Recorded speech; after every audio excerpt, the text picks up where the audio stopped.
mismo fondo. Exacto, exactamente. Vale, bueno, pues nada, bons días a todos e a todas. Me acompañan a vicepresidenta, a compañera Maite, e tamén a deputada de Turismo Pilar García Porto.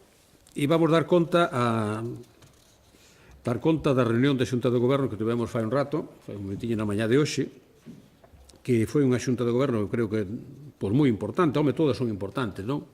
Pero por un nivel de investimentos que aprobamos hoxe é realmente importante, posto que os investimentos que vimos de aprobar na Xunta do Goberno superan os 2 millóns de euros. Uns recursos económicos que mobilizamos desde o equipo provincial, desde o Goberno provincial da Diputación, para mellorar os servicios públicos dos concellos, que ao final significa mellorar os servicios aos veciños e ás veciñas da nosa provincia, para apoiar ese tecido productivo, ese tecido asociativo da provincia, pero tamén ao mesmo tempo sirve para dinamizar a actividade económica, dinamizar os sectores productivos e, por tanto, dinamizar ou intentar manter o emprego nestes momentos tan difíciles, algo especialmente importante neste contexto de crise económica pola que atravesamos debido á pandemia, non? E dentro destes investimentos que aprobamos hoxe na Xunta de Goberno, nas melloras da rede viaria provincial teñen un peso importante. Pois acordamos sacar adiante actuacións que superan 1,5 millón de euros. Por unha banda, aprobamos obras de mellora en 9 estradas provinciais nos concellos de Villalba, de Lugo, de Xermade, de Chantada, de Carballedo, de Mondoñedo, da Pastoriza e da Fonsagrada. Como é, afecta ao conxunto da provincia estas melloras de estradas que estamos impulsando. Concretamente, no caso de Vilalba, é unha estrada provincial que afecta os núcleos sobre todo de Oleiros, é unha actuación moi demandada polo goberno de Vilalba, do Concello de Vilalba. Son algo máis de 4,5 km o que se vai actuar e ten un custe de case 200.000 euros, concretamente 192.000 euros. No caso de Lugo, é unha mellora de continuación da estrada 2901 que pasa polo Burgo e vai cara a Vila Maior de Negral e Palas de Rei. Estas obras salen a licitación por 140.000 euros, un poquinho máis de 140.000 euros, e serán algo máis de 2 km o que vamos a mellorar no treito do Burgo, non? E xa se habían feito anteriormente 3,3 km, por lo tanto, van a ser algo máis de 5 km que quedan feitas nesa zona. E trátase dunhas actuacións que atende, eu creo, as necesidades dos veciños dese lugar. Ademais, é unha zona por onde pasa o Camiño de Santiago, é importante, por lo tanto, e que beneficia as parrocas de Sanaz, de Castelo, da Retorta, de Poutomillos, de Bacurín, de San Pedro de Mera e de Vilachá de Mera. E estas obras, pois, van a mellorar esas comunicacións entre todas estas parroquias e que día a día utilizan moitos veciños e veciñas e tamén, como dicía mesmo, os peregrinos que empregan a pé, lóxicamente, para facer o Camiño de Santiago nese treito. Outra das actuacións vai ser en Xermade, é unha estrada tamén que a veces ten incluso tido bastantes páxinas de prensa, non? Que a que vai de Momán ás Pontes de García Rodríguez e que, bueno, pois aí algún veciño non quixo ceder no seu día terreno para ampliar esa estrada. Afortunadamente se está construindo un treito e agora pois vai outro dos treitos para, no seguinte paso, rematar totalmente desde Momán hasta o límite da provincia en dirección ás Pontes esa estrada, que na parte da Coruña xa está rematada e que foi, bueno, na nosa parte se atrasou xusto por estes problemas. Recordaredes que incluso hai algún asunto religioso mezclado co asfalto.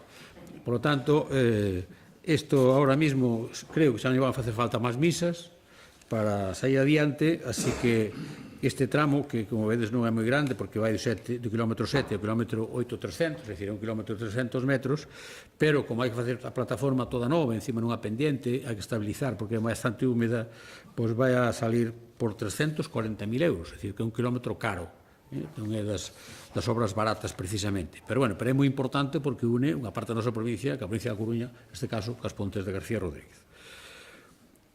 Así que, no seguinte, digamos, tandada, irá a totalidade.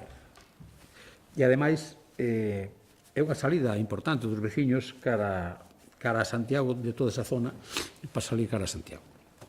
Bueno, outra das obras é na Pastoriza. Na Pastoriza, a estrada 1106, que comunica Castro de Rei por Reigosa hasta Campo do Oso. Bueno, pues, ali hai unha empresa que se dedica a minería aberta. Co paso de camións pesados, pues, deteriorou enormemente esta estrada e, por tanto, se van a arranxar un treito importante dela, concretamente 3,5 km, e tamén un custe de licitación de 214.000 euros. Tamén beneficia a un montón de parroquias, de Bretoña, de Reigosa, de Úbeda, en fin, un montón de parroquias ali da Pastoriza. Logo, Mondoñedo, vamos a arranxar a estrada 3103, que une a parroquia de Lindín con Santa María Maior, e que dá acceso a unha estrada a LU 124 con ramal a Campo do Castro. Bueno, non é moi grande, son menos dun kilómetro aproximadamente, casi un kilómetro, e ten un custe en torno a 31.000 euros a execución desta obra. Logo, en Carballedo, no Concello de Carballedo, no sur da provincia, hai unha actuación no entorno de Peares, onde se vai a facer unha mellora no entorno dun pequeno embarcadoiro que hai ali no embalse, e tamén no que é xusto o núcleo de Peares subindo hacia Carballedo outra vez, hai unha ampliación da estrada facendo unha cuneta tendida para ganar espacio que se poden cruzar os coches e dar máis seguridade tanto aos vehículos como ás persoas que circulan por ali. Este proxecto de Carballedo ten un custe superior aos 32.000 euros. E logo en Chantada temos dúas actuacións. Unha actuación na zona que se chama de Sabadelle, unha carretera que vai de Sabadelle hacia Belesar, a presa de Belesar, un cordo de Belesar, e tamén aproximadamente un kilómetro, que se vai a mellorar esa zona, esa estrada, ese pavimento, con un importe superior aos 31.000 euros, concretamente 31.561 euros. E a outra obra que se vai a facer no entorno de Belesar, o Concello de Chantada, por vía de urxencia, vamos a contratar por vía de urxencia, pois é justamente para correxir un trozo de muro que caeu ao embalse no núcleo mismo de Belesar fai uns días, e ten un custo importante, porque queremos saber afirmar ben esa zona para evitar que volva a ocurrir o mismo.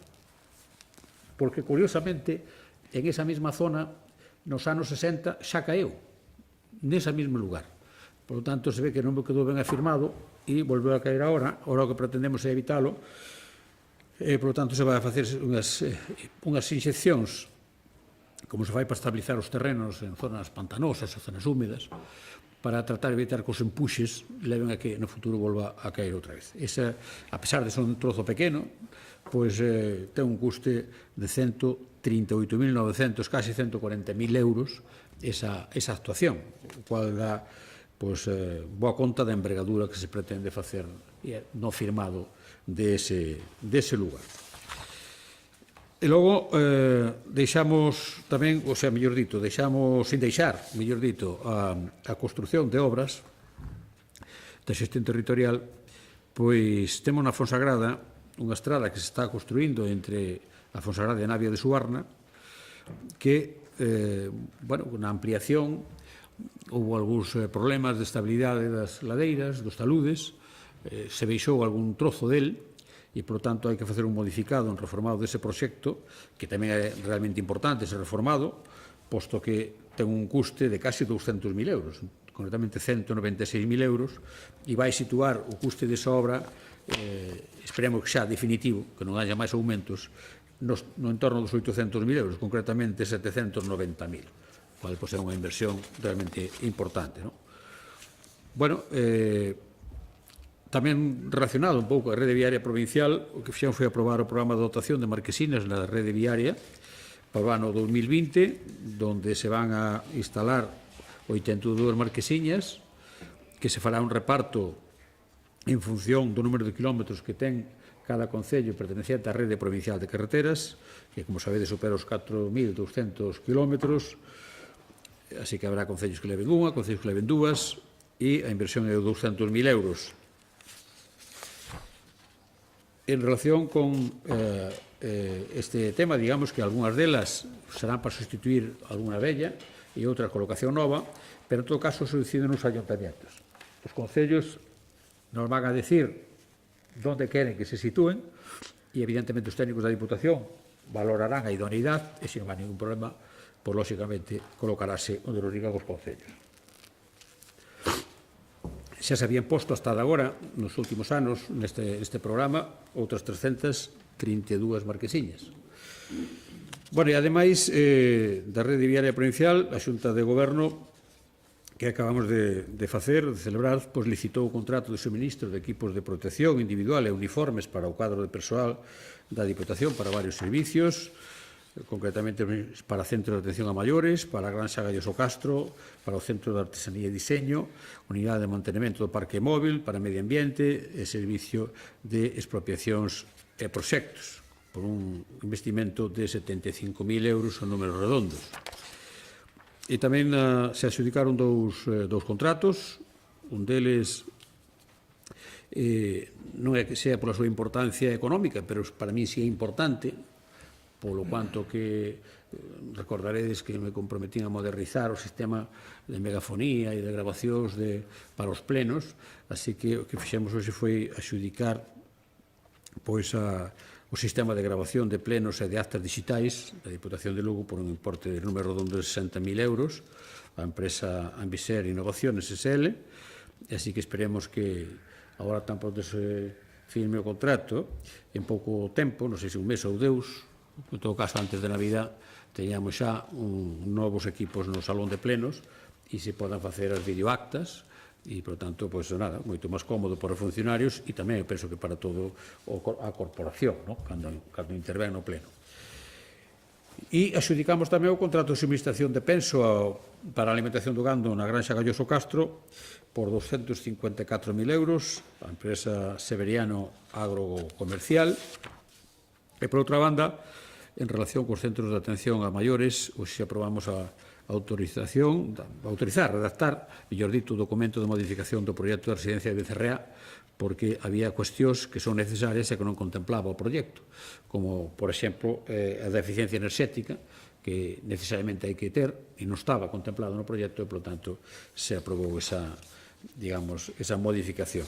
E logo está as cousas que agora vai dicir a compañeira vicepresidenta en relación con temas de cultura, e me quedaba a mí unha cousa por deciros, que, antes de que Maite explique esa parte, que tamén a Xunta de Goberno dixo que fixemos foi aprobar o procedimento de concorrencia competitiva para a selección, ou seleccionando, mellor dito, a Asociación Galega de Custodia do Territorio para que se ocupe da atención ás fincas da propiedade da Diputación onde están situadas estes espacios naturais de gran valor como son as Insuas do Miño e os ollos de Begonte. Así que este contrato, este convenio, mellor dito, que se fará con eles, con esta Asociación de Custodia do Territorio, será por 4 anos, 24.200 euros cada ano, en total, nos 4 anos, de 96.800 euros. E agora sí, Maite,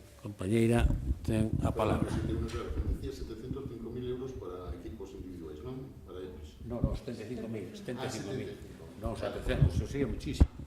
Perdón. Gracias. Eles son os uniformes. EPIs e uniformes. EPIs e uniformes. No, EPIs son os uniformes. Sí, xa, equipos de protección individual. É roupa de traballo. Non é do COVID. Non. É Non é de uniforme. COVID, non? Non. Vale. Vale. As botas Son normales. roupa de traballo. Son as habituales, vamos. Gracias. Bueno, pois nada, bo día e un pouco para continuar cos puntos que se aprobaron hoxe na Xunta de Goberno, pois decir que aprobamos as axudas de concorrencia competitiva para as actividades culturais con un orzamento total de 130.000 euros que poderán solicitalas as entidades e asociacións culturais da provincia de Lugo. Este ano tamén se establece que estas entidades ou estas asociacións teñen que aportar polo menos o 5% do custo total da actividade subvencionada e deberán ser financiados con recursos propios da entidade. O resto, pois, será aportado por esta Deputación. Todas estas actividades subvencionadas deberán realizarse ou desenvolverse ao longo do 2020 e as axudas oscilarán entre os 300 e os 3.000 euros dependendo pois, as finalidades de cada unha das solicitudes. Poderán financiarse gastos de personal, transporte, infraestructuras e para o desenvolvemento de actividades, seguros, publicidade. Esta colaboración continúa tamén con todas as asociacións da provincia para que leven a cabo o seu labor dinamizador da cultura da provincia, que ademais neste momento pois é moito máis importante aínda a axuda polo traballo que están a desenvolver en unhas condicións pois aínda moito máis rígidas e con moitas menos posibilidades pois de facer algo dentro da normalidade, por lo tanto, teren que arriscar e de botar adiante pois propostas moitas veces que non saben moi ben como van a acabar. Sempre temos en conta, a hora de colaborar con estes colectivos, criterios sociais que fomenten a integración, a igualdade de xénero e o acceso na cultura para todos os concellos, porque tamén queremos fomentar o coñecemento e o desfrute da cultura galega, as súas tradicións, a súa música, o seu patrimonio e, por suposto, a súa lingua, a nosa lingua. A estas axudas hai que sumarlles, ademais, outros 873.000 euros que tamén están dentro do orzamento e dirixidos a asociacións que son unhas achegas que, como dixen antes, axuden a manter vivo ese tecido cultural da provincia e axudarles a ese traballo que moitas das persoas están facendo de un xeito desinteresado. Outro das puntos que se tratou e que aprobamos foi as bases da convocatoria do financiamento e dos nomeamentos dos representantes da Deputación de Lugo no Premio Otero Pedrallo 2020. Este é un premio interprovincial anual que está instituído polas 4 deputacións galegas, tamén forma parte da Xunta de Galiza, e o ano pasado tocou organizalo aquí en Lugo e para este ano tócalle a Deputación de Ourense. A finalidade deste premio é perpetuar a honra e honrar a memoria do egrexo home de letras, premiar unha labor que constitúe unha contribución eminente á cultura galega, promover os valores propios de Galicia e as obras que leven ao esclarecemento e a mellora dos seus nomes e institucións. Como dixen antes, esta organización deste premio é rotatorio. Este ano a organización corresponde á Deputación de Ourense e a Deputación de Lugo pois aportará unha achega económica de 2.000 euros, así como un representante que vai formar parte dese xurado, que este ano vai ser Xosé Miranda, coñecido, nacida persona, escritora e moi vinculado ao ambiente das actividades culturais de Lugo. Eu, pola miña parte, tampouco teño xa máis nada que decir. Non sei se queredes facer algunha pregunta relacionada con este tema ou con outros. Pois moi ben. Gracias. Gracias a vosotros. E bo fin de semana. Igualmente. Sí. Vai estar bo,